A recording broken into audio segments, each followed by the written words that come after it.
One of the most noticeable trends that I've noticed is that really customer behaviour, customer buying habits have changed for good. The days of mindless consumption are over, and retailers are really going to have to adapt their offer and recognise and redefine value. It's no longer just about pricing and discounting. Service is a very important part of the offer too.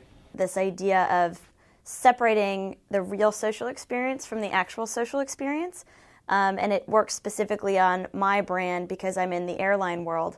At Grey, we also have retail within, we have Olive Garden and Red Lobster, so in sort of the food world.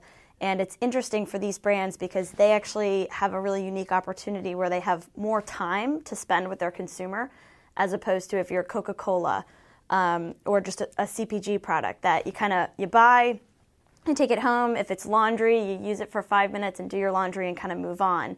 So you don't really get to kind of engage with the brand per se in the real sense. So for the food industry or the airline industry, we kind of took a step back and said, wait a second, we have, 2+ hours every time that they come in and interact. So what are we doing with that time, and how are we using that experience to then fuel the actual social world? So we kind of call it the real social experience, which is just making sure that you're not neglecting your consumer, because if you do in that world, they're going to move forward into the actual social community and talk about it. So making sure, again, that you're kind of making the most of that time with them, using your equities that you've built within your communication strategy to actually execute them in that real world experience.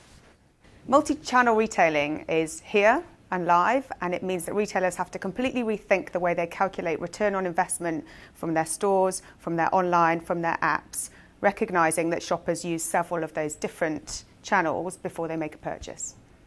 The hunt for the deal. That's the biggest thing these days when people are shopping. It's not embarrassment anymore. It's about, look what I did. We look at our receipt, we look at how much we saved, we call up our friends.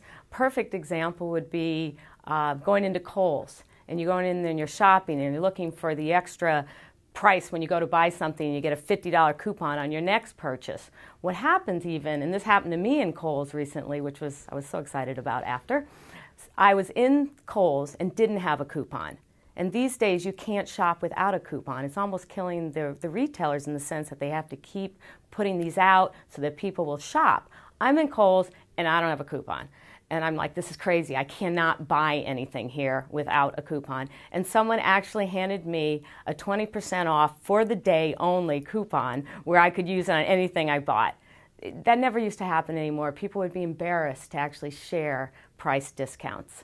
So the way that a lot of retailers are responding to this beyond just couponing is giving rewards. So there's other things. It's a game now. It's not just price, but what else can I get? If I go in, maybe I'll check in and I'll get some extra points through Foursquare and Amex, or maybe I'll go to Starbucks and I'll get a better deal.